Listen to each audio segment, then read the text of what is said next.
നമസ്കാരം. മലയാളി വാർത്തയിലേക്ക് സ്വാഗതം. കാപ്പ കേസിൽ ജയിലിലായ Thiruvananthapuram corporation BJP. Councillor R. സുഗതനെ പറ്റിയുള്ള ചോദ്യങ്ങൾക്ക് മേയർ നൽകുന്ന മറുപടി. കഴിഞ്ഞ ദിവസം അത് വലിയ രീതിയിൽ വിമർശന വിധേയമായതാണ്. എന്തായാലും വിഷയത്തിൽ താൻ പറയാനുള്ളതെല്ലാം നേരത്തെ തന്നെ പറഞ്ഞിട്ടുണ്ട്.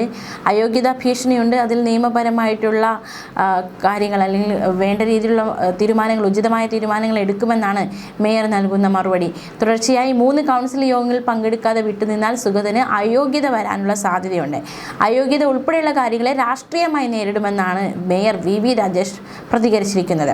കാപ്പ കേസിൽ അറസ്റ്റിലായ ആർ. സുഗതൻ ഉൾപ്പെടെ 50 കൗൺസിലർമാരാണ് തിരുവനന്തപുരം കോർപ്പറേഷൻ ബി.ജെ.പിക്കുള്ളത്. 101 അംഗ കോർപ്പറേഷനിൽ സ്വതന്ത്രന്റെ കൂടി പിന്തുണയോടെയാണ് ബി.ജെ.പി. ഭരണം നടത്തുന്നത്.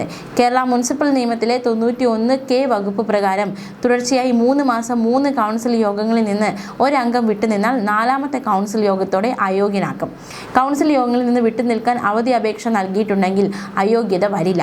വധശ്രമ കേസിൽ പ്രതിയായതിനു പിന്നാലെ 2 കൗൺസിൽ യോഗങ്ങളിൽ സുഗതൻ പങ്കെടുത്തിരുന്നില്ല. അവധി അപേക്ഷയും നൽകിയിരുന്നില്ലെന്നാണ് വിവരം. ഈ മാസം കൗൺസിൽ യോഗം ചേർന്നിട്ടില്ല. അടുത്തയാഴ്ച കൗൺസിൽ ചേരുമെന്നാണ് വിവരം. ജയിലായതിനാൽ ഈ യോഗത്തിൽ പങ്കെടുക്കാൻ കഴിയില്ല എന്ന് ചൂണ്ടിക്കാട്ടി അവധി അപേക്ഷ നൽകുന്നതിന് മുൻ ഹൈക്കോടതി വിധികൾ തന്നെ തടസ്സമായി നിൽക്കുന്നുമുണ്ട്. ജാമ്യം കിട്ടില്ലെങ്കിൽ അവധി അപേക്ഷ അംഗീകരിച്ച് കിട്ടാൻ സുഗതന് കോടതിയെ പ്രത്യേകം സമീപിക്കേണ്ടി വരും. മുൻകാലത്ത് 3 യോഗങ്ങളിൽ നിന്ന് തുടർച്ചയായി വിട്ടുനിന്നതിന് തൃക്കാക്കര നഗരസഭയിൽ അംഗങ്ങൾ മുൻപ് അയോഗ്യരാക്കപ്പെട്ടിട്ടുണ്ട്. സുഗതന് അയോഗ്യത വന്നാൽ ബി.ജെ.പിക്ക് ഭൂരിപക്ഷം നഷ്ടപ്പെടും. എല്ലാ മാർഗവും തേടാനായിരിക്കും LDF, UDFും ശ്രമിക്കുക. അതിനായിട്ടുള്ള എന്തായാലും അത്തരം കാര്യങ്ങളിൽ ആശങ്കയില്ല എന്നാണ് മേയർ വി രാജേഷ് പ്രതികരിച്ചിരിക്കുന്നത്. സുഗതനെ പോലീസ് മനഃപൂർവ്വം കുടുക്കിയതാണ് എന്നതടക്കമുള്ള ആരോപണമൊക്കെ മേയറുടെ ഭാഗത്തു നിന്നുണ്ടായിട്ടുണ്ട്.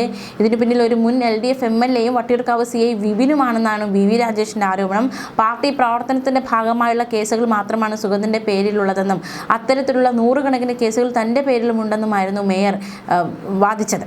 ക്രിമിനൽ മാനസികാവസ്ഥയുള്ള പോലീസ് ഉദ്യോഗസ്ഥനാണ് CI വിപിനെന്നും മാർക്സിസ്റ്റ് പാർട്ടിയുടെ ഒത്താശയോടെ അദ്ദേഹം സുഗതനെ മനഃപൂർവ്വം വേട്ടയാടുകയാണെന്നും മേയർ ആരോപിച്ചിരുന്നു. താൻ മേയറായിരിക്കുന്ന കോർപ്പറേഷനിലെ വാർഡ് കൗൺസിലറാണ് ആർ. സുഗതൻ. സുഗതൻ കാപ്പ കേസിലെ പ്രതിയാണോ എന്നതിനുള്ള തെളിവുകൾ പോലീസ് പൊതുസമൂഹത്തെ കാണിക്കണം, അല്ലെങ്കിൽ രേഖകൾ എന്നെ കാണിച്ച് ബോധ്യപ്പെടുത്തണമെന്നായിരുന്നു മേയറുടെ വാദം. കാപ്പ കേസിൽ ഒരു വ്യക്തിയെ പ്രതിയാക്കുന്നതിന് മുമ്പ് പല നടപടികളുമുണ്ട്. ഒരാളെ കാപ്പ കേസിൽ പെടുത്തിയാൽ അയാളെ അത് രേഖാമൂലം അറിയിക്കണം. അദ്ദേഹത്തെ വിളിപ്പിക്കുകയും അദ്ദേഹത്തിന്റെ ഭാഗം കേൾക്കുകയും ബോണ്ട് വയ്ക്കുകയും ജാമ്യത്തിൽ വിടേണ്ടതുമാണ്. നിരീക്ഷണത്തിൽ വയ്ക്കുകയും വേണം. അതിലേതെങ്കിലും ഒരു നടപടി പോലീസ് പാലിച്ചതായി കാണിക്കട്ടെ എന്നും മേയർ പറഞ്ഞു. ഈ നടപടിക്രമങ്ങളൊന്നും പാലിക്കാതെ പാതിരാത്രി ഒരു വീട്ടിൽ കയറി സ്ത്രീകളും കുഞ്ഞുങ്ങളും കൗൺസിലറും മാത്രമുള്ള സമയത്ത് ഭീകര അന്തരീക്ഷം സൃഷ്ടിച്ചാണ് അറസ്റ്റ് നടന്നത്. അടുത്ത വീട്ടിൽ നിന്നും ഓടിയെത്തിയ ഒരു സ്ത്രീയും പുരുഷനും പിന്നെ സുഖമില്ലാത്തതിന് ആശുപത്രിയിൽ കാണിക്കാൻ കുറച്ച് പണം കടം വാങ്ങാൻ സുഗതന്റെ അടുത്തെത്തിയ ആളും മാത്രമാണ് അവിടെ ഉണ്ടായിരുന്നതെന്നും മേയർ പറഞ്ഞു. ചെന്ന ഉടൻ തന്നെ വട്ടിയൂർക്കാവ് CI വിപിൻ തോക്കെടുത്ത് ആകാശത്തേക്ക് വെടിവെക്കുന്നു. സുഗതന്റെ 14 വയസ്സുള്ള മകന്റെ നേരെയാണ് ആദ്യം തോക്ക് ചൂണ്ടിയത്. അതിനുശേഷം അയാളുടെ ഭാര്യ അശ്വതിയെ മർദ്ദിക്കുന്നു. ആകാശത്തേക്ക് വെടിവെച്ചൊരു കൗൺസിലറെ പിടികൂടേണ്ട സാഹചര്യം വട്ടിയൂർക്കാവിലുണ്ടോ, തിരുവനന്തപുരത്തും അങ്ങനെ ഉണ്ടോ എന്നൊരു ചോദ്യം മേയർ ചോദിക്കുകയുണ്ടായി. എന്തായാലും വലിയൊരു കോട്ടയാണ്, പ്രതിരോധമാണ് മേയർ വി രാജേഷ് സുഗതന് വേണ്ടി സൃഷ്ടിച്ചിരിക്കുന്നത്. എന്തായാലും അത് നിയമത്തിന് മുന്നിൽ എത്തുമ്പോൾ ഈ കോട്ടകൾ തകർന്നു വീഴുമോ എന്ന ചോദ്യമാണ് ഉയരുന്നത്. കഴിഞ്ഞ ദിവസം LDF കൗൺസിലർമാരുടെ ഭാഗത്തു നിന്നും ഈ വിഷയത്തിൽ വലിയൊരു പ്രതിഷേധമുണ്ടാവുകയുണ്ടായി.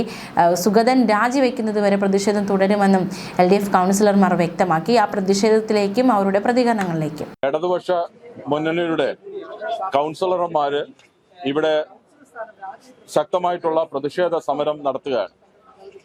ഈ സമരത്തിന് ആധാരമായിട്ടുള്ള കാര്യം, ഒരു കാലഘട്ടത്തിലും നമ്മൾ കണ്ടിട്ടില്ലാത്ത രൂപത്തിൽ നമ്മുടെ നഗരസഭയ്ക്ക് തന്നെ അപമാനം എന്ന് കരുതുന്ന ഒരു കൗൺസിലറായി പ്രവർത്തിക്കുന്ന ആർ.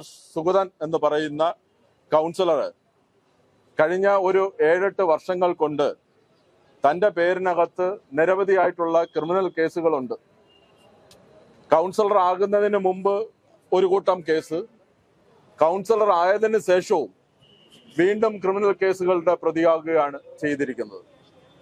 സാധാരണഗതിയിൽ രാഷ്ട്രീയ പാർട്ടിക്കകത്ത് പ്രവർത്തിക്കുന്നവർക്കുണ്ടാകുന്ന രാഷ്ട്രീയ സമരങ്ങളല്ല ഇത്. നമ്മളെ നാട്ടിനകത്ത് തന്നെ ആളിനും സ്വത്തിനുമെല്ലാം ഭീഷണിയാകുന്ന രൂപത്തിലേക്ക് ആളുകളുടെ തലയ്ക്ക് അടിച്ചു കൊലപ്പെടുത്തുന്നതിന് വേണ്ടിയിട്ടുള്ള ഗുണ്ടാ പ്രവർത്തനം നടത്തുന്ന ആളായി ഈ ആർ. സുഗതൻ മാറിയിരിക്കുകയാണ് എന്നുള്ളതാണ്. അതിനെ സംബന്ധിച്ച് നിരവധിയായിട്ടുള്ള പരാതികൾ വന്നു. 2012 മുതൽ തന്നെ ഇവിടെ ഗുണ്ട ആക്ടിനകത്ത് പേര് ഉള്ള ആളാണ് ഈ സുഗതൻ എന്ന് പറയുന്നത്. അയാളുടെ കൂട്ടത്തിൽ എന്ന് പറയുന്നത് നമ്മുടെ നഗരത്തിനകത്തുള്ള ഒരു വൻകിട ഗുണ്ട റാക്കറ്റ് തന്നെ പ്രവർത്തിക്കുകയാണ് ചെയ്തുകൊണ്ട് ഇരിക്കുന്നത്. എല്ലാവിധത്തിലുമുള്ള സംരക്ഷണം കൊടുക്കുകയും അതിന്റെ നേതാവായി പ്രവർത്തിക്കുന്ന ആളായി ആർ സുഗതൻ മാറിയിരിക്കുകയാണ്.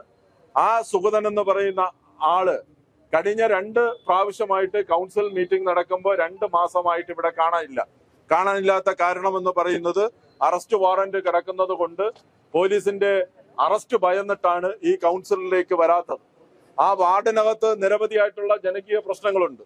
ആ ജനകീയ പ്രശ്നങ്ങളെ അന്വേഷിച്ച് അവിടുത്തെ ജനങ്ങൾ നടക്കുമ്പോഴത്തേക്ക് ആർ സുഗതൻ എന്ന് പറയുന്ന ആള് ജയിലിൽ പോകുന്നത് കൊണ്ട് തന്നെ പേടിച്ച് ഈ പറയുന്നത് പോലെ തന്നെ ഒളിവിൽ ജീവിക്കുന്ന ആളായി മാറിയിരിക്കുന്നതാണ് നമുക്ക് കാണാൻ വേണ്ടിയിട്ട് ഉള്ളത്.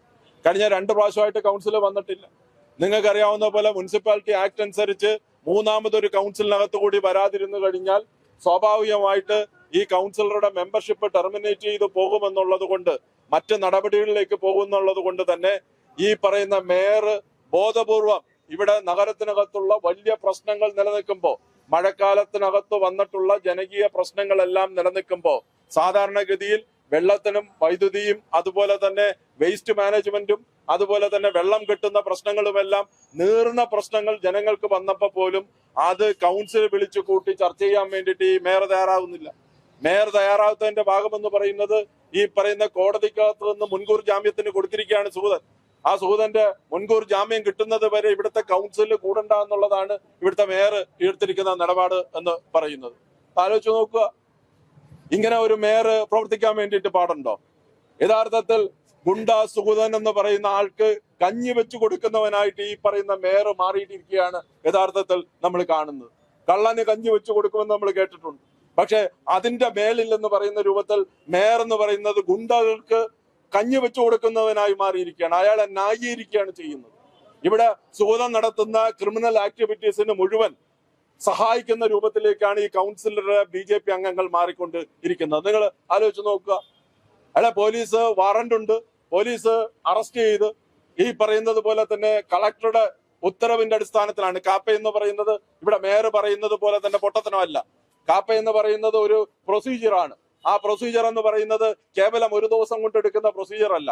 ഇത് 2012 മുതൽ തുടങ്ങിയിട്ടുള്ള ഒരു പ്രൊസീജിയറാണ്.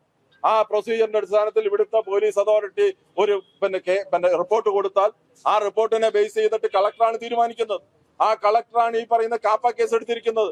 ആ കാപ്പ കേസ് എടുത്തിരിക്കുന്ന പ്രതിയെ ന്യായീകരിക്കുന്ന രൂപത്തിലേക്ക് ഈ മേയർ മാറുന്നു. മേയറുടെ നിർദ്ദേശ അടിസ്ഥാനത്തിൽ ഡെപ്യൂട്ടി മേയർ ഉൾപ്പെടെയുള്ളവർ, കൗൺസിലിന്റെ സ്റ്റാൻഡിംഗ് കമ്മിറ്റി അംഗങ്ങൾ ഉൾപ്പെടെയുള്ളവർ പോലീസ് സ്റ്റേഷൻ വളയാൻ വേണ്ടിയിട്ട് സമരവുമായിട്ട് മുമ്പോട്ട് പോകുന്ന ലജ്ജാകരമായിട്ടുള്ള നടപടിയാണ് ഇപ്പോൾ ഇവിടെ നടന്നുകൊണ്ടിരിക്കുന്നത്. അതിന്റെ അർത്ഥം എന്താ?